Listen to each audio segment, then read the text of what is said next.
The Final Stand: How Bitcoin is Dismantling the Financial Monopoly.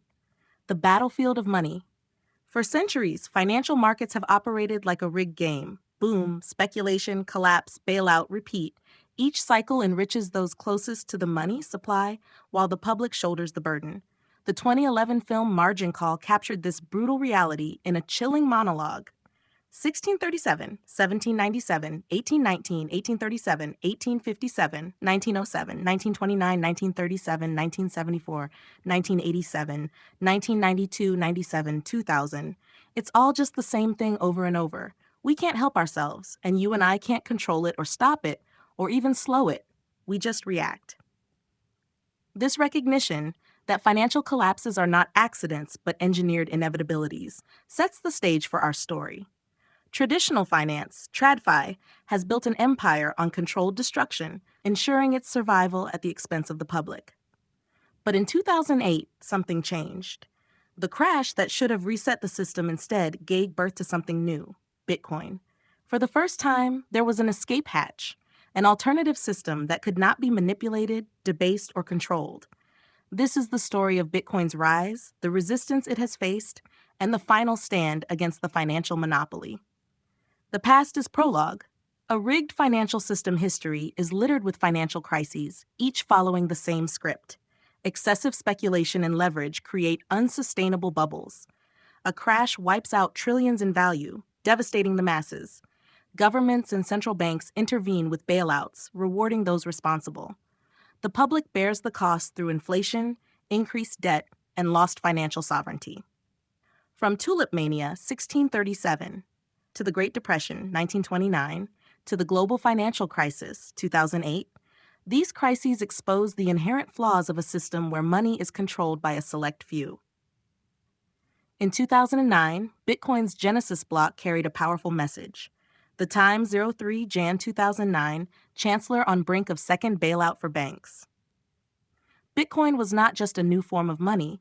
It was a declaration of war against a corrupt system. It introduced a financial paradigm that removed trust from fallible institutions and placed it in an incorruptible protocol. The harsh truth: the system was never meant to be fixed. For decades, reformers have tried to address TradFi's inefficiencies, only to find that the system is not broken by accident, it's broken by design.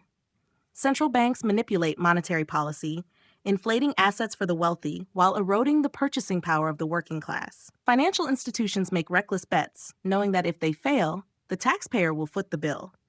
At some point, a realization dawns: the only way to win is to exit the system entirely. Bitcoin offers that exit. Unlike fiat currencies, it is not subject to government manipulation. Unlike gold, it can be transferred globally in minutes. Unlike banks, it does not require trust, only mathematical verification. With a fixed supply of 21 million coins, Bitcoin enforces scarcity in a world where money printing has become limitless. Bitcoin's hero's journey, the disruptor of TradFi. Every great revolution needs a leader, but Bitcoin is unique. It has no central figure, no CEO, no single point of failure. Protagonist: Bitcoin itself as an unstoppable idea. The awakening: early adopters like Andreas Antonopoulos, who illuminated Bitcoin's potential. The political shift: leaders like Nayib Bukele, El Salvador, and Bhutan embracing Bitcoin. TradFi defectors: Max Kaiser, Stacey Herbert, and Michael Saylor, figures who abandoned the fiat game to champion Bitcoin. This content is brought to you by Bobby Giggs. Promote your brand here and reach a wide audience across platforms like YouTube, Instagram, and Facebook. Follow the links in the description to get started. The counterattack: how TradFi fights back. Bitcoin's rise was not met with silence. It triggered an all-out assault from the incumbent powers. Regulatory crackdowns aimed at restricting access to Bitcoin. The introduction of CBDCs, central bank digital currencies, as a state-controlled alternative. Media-driven FUD: fear, uncertainty, and doubt, attacking Bitcoin's energy use, volatility, and associations with crime. But Bitcoin's decentralization made it resilient. Unlike past financial experiments, it had no central authority to attack, no weak point to exploit. The more it was attacked, the stronger it became. The final dash: the tipping point has arrived. Bitcoin's game theory is now in full motion. Governments are no longer ignoring it. They are actively responding. U.S. states are implementing Bitcoin policies and reserves. Bitcoin-friendly leaders are rising to power. Foreign nations are aligning their strategies with Bitcoin. Even adversaries are being forced into action, whether through bans, accumulation, or indirect adoption. The cost of victory, what a Bitcoin future looks like. If Bitcoin succeeds, the world will look vastly different.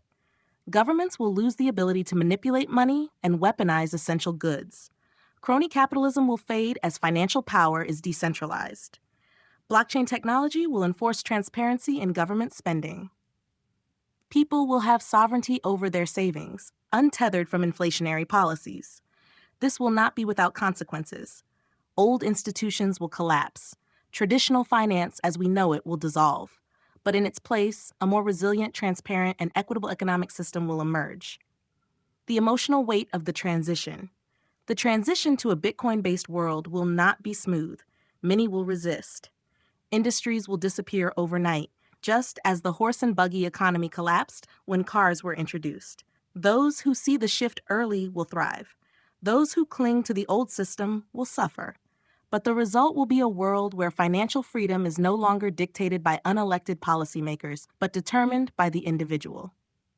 The final stand: has Bitcoin already won? Is this the victory, or just the beginning of the last great battle?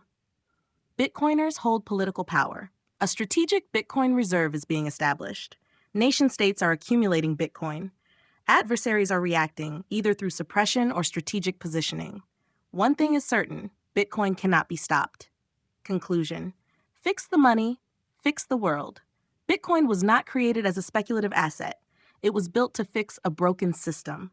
The battle is underway, and the financial empire is trembling. The only question left is, which side of history will you stand on?